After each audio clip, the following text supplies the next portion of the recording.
Hello student, स्वागत है आप सभी का एक बार फिर से हमारे इस ऑफिशियल यूट्यूब चैनल में जिसका नाम है एसोल सॉल्यूशन। मैं चंदन कुमार हाजिर हूँ आप सभी के सामने अपनी एक और नई वीडियो के साथ। सो गाइस, आज की इस नई वीडियो में हम ये बात करेंगे कि राजनीतिक सिद्धांत क्या है, क्या होता है राजनीतिक सिद्धांत, और साथ ही साथ जो राजनीतिक सिद्धांत है उससे जुड़ी हुई कौन कौन सी इंपॉर्टेंट परिभाषाएं हैं जो विभिन्न विचारकों ने दी है। आज हम इन सभी के बारे में भी डिस्कस करने वाले हैं।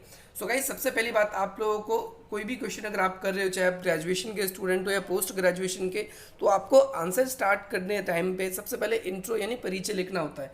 तो यहाँ पर हम देखेंगे राजनीतिक सिद्धांत का जब भी आपसे अर्थ पूछा जाए या ना भी पूछा जाए, कोई भी क्वेश्चन आपसे आए तो आप पहले राजनीतिक सिद्धांत को एक्सप्लेन जरूर करोगे, थोड़ा बहुत ब्रीफ इंट्रोडक्शन के लिए कि भाई राजनीतिक सिद्धांत जो होता है क्या है, असल में क्या नहीं है। तो हम यहाँ देखेंगे जो राजनीतिक सिद्धांत है इसे अंग्रेजी में पॉलिटिकल थ्योरी कहते हैं। अब इसमें आप देखोगे जो ये थ्योरी शब्द है ये ग्रीक भाषा से उत्पन्न हुआ है, और ग्रीक भाषा में भी जो थ्योरिया शब्द है इससे उत्पन्न हुआ है। और इसका अर्थ क्या होता है? इसका अर्थ होता है कि ऐसे मानसिक दृष्टिकोण का होना जो किसी एक वस्तु के अस्तित्व और उसके कारणों को प्रकट करती है। यहाँ पर सबसे पहले हमने क्या देखा कि राजनीतिक सिद्धांत को अंग्रेजी में क्या कहते हैं, इसके बाद में जो ये सिद्धांत शब्द है जिसे इंग्लिश में थ्योरी बोलते हैं, इसकी उत्पत्ति कैसे हुई है और इस थ्योरी का मतलब क्या था उस भाषा में जिस भाषा से ये शब्द उत्पन्न हुआ है। तो आप सभी को पता चल गया ये ग्रीक भाषा से शब्द उत्पन्न हुआ है। दूसरी बात, अब हम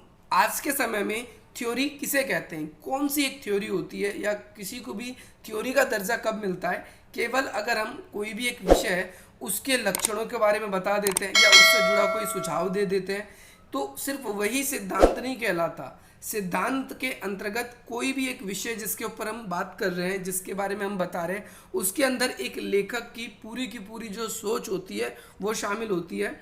और साथ ही साथ इसके अंदर आप ये देखेंगे कि सिर्फ उस विषय का वर्णन करना या उसकी सिर्फ व्याख्या कर देना या उसकी ऐतिहासिक बोध के बारे में बता देना ही इतिहास नहीं कहलाता। इसके अंदर उस विषय से जुड़ी हुई सारी मान्यताएं, उसके लक्षण, और इसके बाद में एक व्यक्ति की पूरी सोच शामिल होती है।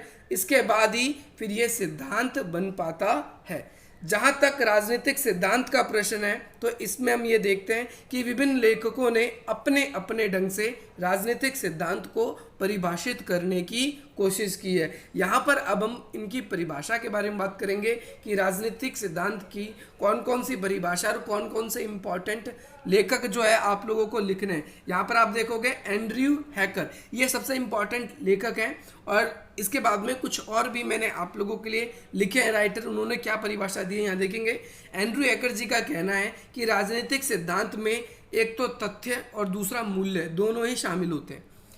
अब इसमें क्या कह रहा है कि भाई और तथ्य और मूल्य दोनों एक दूसरे के पूरक भी होते हैं। आसान शब्दों में कहें तो एक जो सिद्धांत शास्त्री होता है, यहाँ पर सिद्धांत शास्त्री आप इसको कर लेना कि एक जो सिद्धांत शास्त्री होता है वो एक तो वैज्ञानिक की और साथ ही में दार्शनिक की दोनों की भूमिका निभाता है। वैज्ञानिक होने के नाते क्या करता है कि कोई भी विषय जिससे जुड़े हुए वो सिद्धांत दे रहा है, जैसे स्वतंत्रता से जुड़ा कोई मैं सिद्धांत दे रहा हूँ तो मैं क्या करूँगा, इससे जुड़े हुए जितने भी आंकड़े हैं, जितने भी लोगों ने इसके बारे में विचार दिए हैं, पहले उन सब के जो आंकड़े हैं या फिर उन सब की जो भी विचारधारा या जो भी बात थी उनकी, उन सारों को मैं एकत्रित करूँगा, उसको एक जगह देखूंगा और उसके बाद में उससे अलग सिद्धांत देना होगा मुझे। तो यहाँ पर वैज्ञानिक होने के नाते एक सिद्धांत शास्त्री क्या करता है कि सामग्री जो भी उस विषय से संबंधित होती है उसको इकट्ठा करता है, और दार्शनिक होने के नाते इनके लक्ष्यों का भी प्रतिपादन करता है कि भाई इनकी सीमाएं भी बताता है कि भाई इसकी ये सीमा होगी, अगर ये ऐसा होगा तो ये चीज़ गलत हो जाएगी।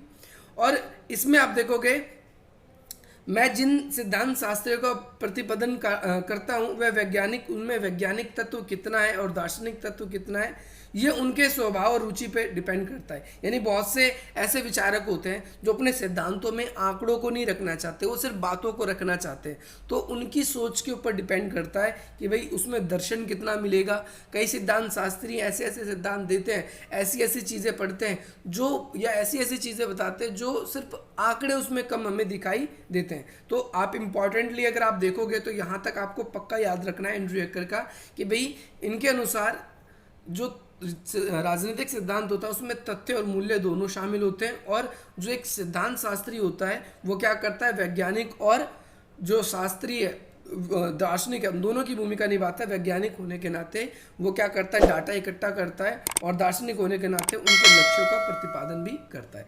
अब दूसरे हैं जॉर्ज कैटलिन, ये भी बहुत इंपॉर्टेंट लेखक हैं। ये आपको लिखना है कि जॉर्ज कैटलिन है, इनका भी लगभग अगर आप देखोगे कि इनका जो सोच है और जो एंड्रू हैकर की सोच है काफ़ी हद तक मिलती है।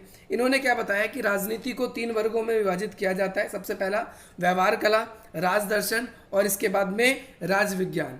कैटलिन के अनुसार राजनीतिक सिद्धांत के अंतर्गत राजदर्शन और राजनीतिक विज्ञान दोनों ही शामिल होते हैं। यहाँ पर भी राजदर्शन और यहाँ पर भी राजनीतिक विज्ञान।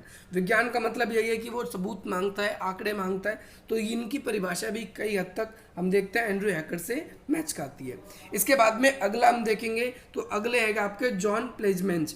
इनकी भी परिभाषा काफ़ी ज़्यादा प्रसिद्ध है। एक सिद्धांत शास्त्री जो होता है वो राजनीतिक शब्दावली को विश्लेषण करता है। इनका क्या कहना है, इनका कहना है कि कोई भी एक सिद्धांत शास्त्री है वो क्या करता है कि जो भी राजनीतिक शब्दावली है उसका एक तो विश्लेषण करता है, हमें अच्छी तरीके से बताता है, बिल्कुल अच्छी। कोई भी राजनीतिक शब्दावली है, लोकतंत्र है, चुनाव है, या फिर इसके अलावा हम शासन व्यवस्था, राज्य की उत्पत्ति, एक तो उनकी जो राजनीतिक शब्दावली होते हैं इनका विश्लेषण किया जाता है और उसे अच्छी तरीके से स्पष्ट करने का भी प्रयास किया जाता है। इसके अंदर वह उन सभी अवधारणाओं की समीक्षा करता है राजनीतिक बहसों में जो यूज़ की जाती है, और उन सभी समीक्षाओं के बाद में उनका औचित्य ठहराया जाता है। जैसे एग्जांपल मैं दे रहा हूँ कि भाई जो सिद्धांत शास्त्री होते हैं वो क्या करते हैं कि जो भी राजनीतिक शब्द है उनको अच्छी तरीके से एक्सप्लेन करते हैं, उनको बताते हैं।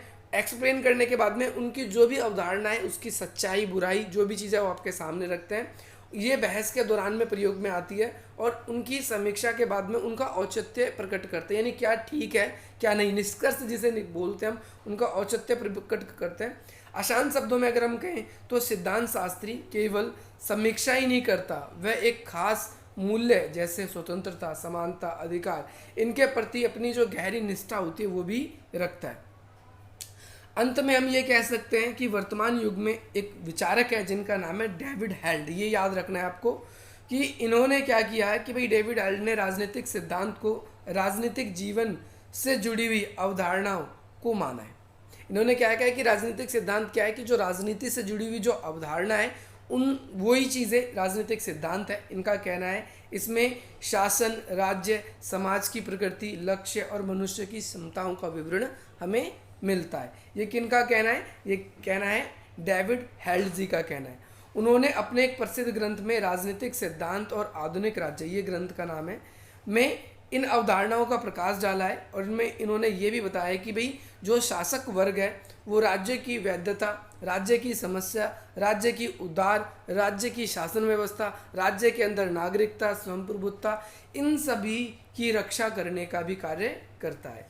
और इसके साथ ही हम देखेंगे अब अपना निष्कर्ष। निष्कर्ष क्या होता है, कोई भी क्वेश्चन होता है उसका एक निष्कर्ष होता है। तो हम देखेंगे जो राजनीतिक सिद्धांत है उसमें हमें 3 चीज़ें देखने को मिलती है कि कोई भी एक सिद्धांत शास्त्री जब अपना सिद्धांत देता है तो वो पहले किसी भी विषय का अच्छे तरीके से अवलोकन करता है। इसके बारे में एक अलग से वीडियो मिलेगी राजनीतिक सिद्धांत के अवलोकन के बारे में, इसकी व्याख्या के बारे में और इसके मूल्यांकन के बारे में। तो 3 चीज़ें हमें राजनीतिक सिद्धांत में देखने को मिलती है निष्कर्ष के रूप में। इसमें एक तो अवलोकन करता है सिद्धांत शास्त्री, दूसरी बात उसकी व्याख्या करता है और तीसरी बात उसका मूल्यांकन भी करता है। सो गाइज यही था एक प्रकार का परिचय किस चीज़ का, राजनीतिक सिद्धांत का। इसमें आप लोगों को कैसे इंट्रो लिखना है, कैसे आप इनकी कुछ परिभाषाएं लिखेंगे जो इंपॉर्टेंट थी मैंने आपको बता दिया। कौन कौन सी परिभाषाओं के बारे में हमने बात करी है, सबसे पहले हमने बात करी थी एंड्रू हैकर जी के बारे में, फिर दूसरा हमारा जॉर्ज कैटलिन थे, ये भी इंपॉर्टेंट है, और तीसरी बात करें हम तो जो जॉन प्लेमेनेज थे इनकी भी आपको परिभाषा याद रखनी है। आपको इतना इंट्रो ज़रूर लिखना है, कोई भी चाहे प्रासंगिकता का क्वेश्चन लिख रहे हो, इसकी विषय वस्तु की, इसकी प्रकृति की, कोई भी क्वेश्चन अगर आप लिख रहे हो आपको ये ज़रूर लिखना है। ये फाइनल है आपका इंट्रो। मैंने इससे पहले भी बनाई थी एक वीडियो जिसमें मैंने कहा था कि अर्थ की एक और वीडियो आएगी, तो ये सेपरेट वीडियो है। इसमें जितना मैंने बताया आप वहाँ से स्टार्ट करना और यहाँ तक आप लोग इसको ख़त्म कर देना। आपका इंट्रो का नोट जो है वो पूरा कंप्लीट हो चुका है। इसके साथ ही आपको कुछ और इस टॉपिक पे करने की आवश्यकता नहीं है। आशा करता हूँ गाइस आप लोगों को ये वीडियो पसंद आएगी और अधिक से अधिक मित्रों तक शेयर करने का भी प्रयास करेंगे। चलिए गाइस मिलते हैं हम आपसे अपनी अगली वीडियो में। जय हिंद, जय भारत।